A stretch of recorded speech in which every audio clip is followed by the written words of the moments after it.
Guys, deluded. Now, you know Arsenal. We're so Arsenal fans better yet. We are sold a mad dream time and time again. And I mean, I wouldn't say moving to the Emirates wasn't needed because clearly it was, and clearly you're seeing with other teams struggling to get proposals to actually just get into their stadium. It was a. I do honestly believe away from football, just that whole thing of getting the Emirates state moved to and getting it built and getting it paid off was a fantastic achievement. I'm not here to. We know what Wenger was doing right and wrong. We know what Ivan was doing right and wrong. We know what Stan was doing right and wrong, and the previous owners. We know this sort of stuff. Um, I think the move to the Emirates was for nothing. First and foremost, you miss David Dean. At least David Dean, as well as caring about making money for his own pockets, he cared about the club. He cared about taking us forward. Yeah, man, I do think Arsenal have always had an issue with wage structures. I mean, those of you that are around in the 70s and 80s and can remember Liverpool's dominance and can remember George Graham, the great Arsenal players that were there, the famous back five, obviously, and right, they were all being paid pennies compared to what they could have earned at Liverpool, Chelsea, and etc. Then obviously you saw, probably my generation, present day, like the first time I kind of saw money was a factor for footballers is I'm not gonna lie, I actually think it was Patrick Vieira because again I was a young lad these times, but I'm sure people almost year in year out he was linked with Madrid and United and stuff and given new deals and spoken of new deals. Then obviously when I became truly of age to quantify these things, it was probably Ashley Cole. Rightly or wrongly, Arsenal should have given him the money, but rightly or wrongly, that was made about money of sorts. Um, so Arsenal have always had an issue, and now present day, we're a special club in that we've given a lot of big wages to average players that are both here at the club still. We can't move them on, and players that have departed. Not giving wages to players who actually deserve it. Not paying the fees and the wages for players, prospective players that can help take the club to the next level. Which inclines me to believe, like obviously, the move to the Emirates was essentially for nothing, people. Essentially for nothing. Wenger had a lot right and wrong, but that's one thing I feel sorry for him about as well, man. Because the Emirates, we can't kick on to the next level. Ironically, a lot of it's his fault as well. But I don't see how we kick on to the next level. We're relying on a miracle. It's actually a miracle. You're relying on Sanye, Mislintat, Unai Emery, etc. within their respective fields to work magic, to find a bunch of players that are essentially, I don't want to say nobodies or unknowns, and put them together or lesser talents and win the league. It's almost you're actually hoping on more of a miracle than Leicester City when you dream it, because Leicester City, no one expected that. Arsenal, this is our thing now. We're consistently trying to go up against the rest of the top six now without spending money. Like Spurs are in a bit of financial difficulty in that Pochettino didn't spend no money, but they've got a better squad than us essentially. I don't need to tell you about the other members of the top six. You see what City are spending, Liverpool are doing, United regardless. So you see what there'll always be money there. So we're wishing on a star. We are wishing on a star. We're not even doing that properly because Ramsey would be sold for 40 million for a decent price. I mean, you're seeing Solanke go for 80 million. He's gone for more than Alexis Sanchez and Ramsey gone for this club. It's ridiculous, really and truly, when you think about it. There's many things being ran wrong by this club and clubs in general. And at times I used to think people that worked for any football club or in positions of power like this, I thought they were highly intelligent people, and I do still maintain that, and clearly they are. But by the same logic, they're not footballing people. They don't know what they're doing.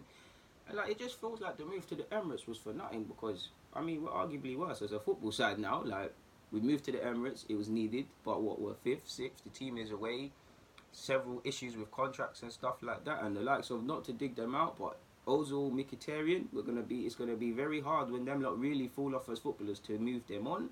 Um, it's gonna be really hard. So we've got ourselves in an issue. So the move to Emirates, what was it for essentially? Like Stan Kroenke has to go, we know that, and I don't know how we do it, and I don't think we can, but we need to pour all energy into that because it doesn't matter, for me anyways, it doesn't matter how good Unai Emery gets his side. Even if Unai Emery got his side playing like Barcelona and got all the fans behind him, he's not being backed significantly. I'm not saying he should be given £500 million, but like money is, you get what you pay for, and we are constantly taking shortcuts and penny pinching and things like that, and these things come to hit you. So what was the point of moving to the Emirates essentially? Like this was it, like we were told more competitive, Bayern Munich level. In fact, I wouldn't say we was looking like we was going to win trophies, but there was a period, I swear we came third.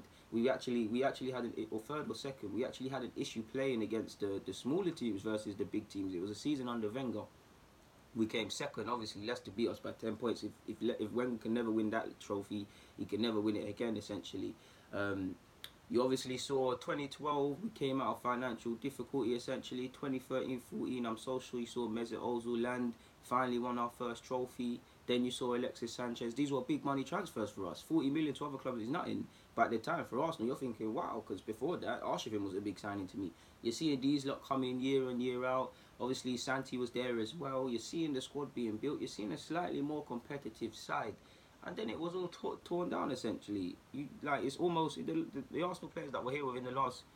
Let's say, if you look at the squad 2 years ago, it's almost unrecognisable. And normally that's for better. It's actually been for worse because Ox isn't played a game of football this season, and he's joined a more competitive side. Ramsey wanted to stay, and having wanted to stay and he should have signed a new deal and moved him on, but he's going to Juventus now.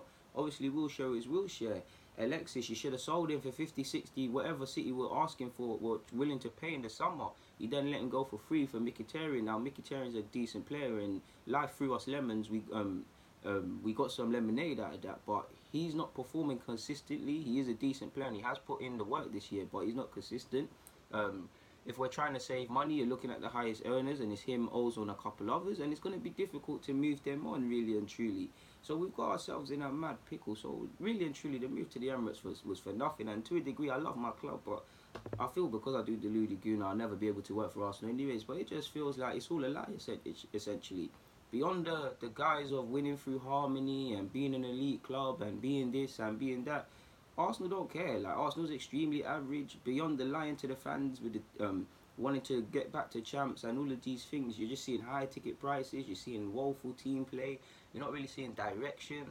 Like, when you look beyond, sorry people, when you look beyond the fancy slogans Arsenal use and the nice pitch and the fact that we're one of the biggest teams in England and the world, it just feels like it's just all a charade, essentially, people, a mirage, or like it's just all a lie, essentially, man. And I do maintain that. Again, it doesn't... Unai is fighting a battling job. If he wins anything at this club for me, anyways, it's a miracle for him personally because he's not being backed at the top. It doesn't matter how good Unai gets his side playing, how much he develops young players, works with existing players, brings in shrewd additions. At some point, he will need money. There's no way of getting around it. I don't think money solves every problem in football, but come on, people, you can clearly see with Arsenal's case, it's an impossible job. I'm not saying owners have to care. I don't think every football owner cares, and I don't think every football owner does a good job. But you need to invest. He doesn't care about the club. He really doesn't care about the club. Like, it's sad, but the only way Arsenal get better is if nature takes his course and he's no longer our owner anymore, but it's probably a family heirloom now. And I remember when Josh Kroenke was pictured in and around the club, people were saying it's a sign of different times. It's not. Like, it doesn't matter the work which Sanye, Mislintat, all of them lot do. If what they're trying to do and their ambitions for Arsenal don't correlate with the shepherd, the man who owns the football club, then how can it? It needs to filter all the way down. Roman Abramovich, obviously, he's kind of tightened the price strings now, but Roman Abramovich wanted to win. Again, I'm not saying money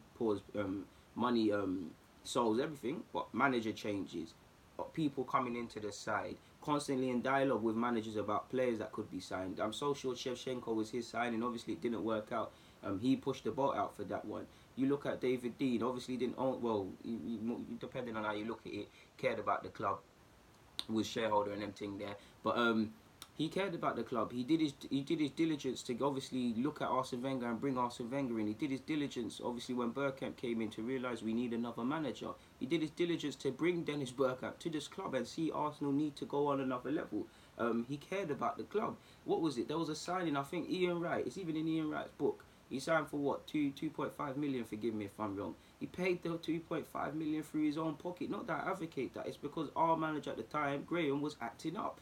This sort of thing is how you become more competitive. It's that sort of drive which helps us break the dominance that Liverpool had with, I wasn't about clearly, but those of you that was about in the 70s and 80s and them things there.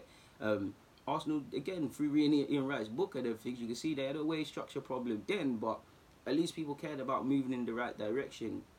It's like this. And the part of me feels the only way Kroenke, pardon my language, fucks off or whatnot is if the club lose games or get worse, and I don't want that to happen, of course. Like, so we're stuck with this. So for me, anyways, if I were to my fellow Arsenal fans, no expectations, no disappointments. I've been saying we're a top six side. Of course, I'd love to get top four, but it's a fifth, sixth place for me.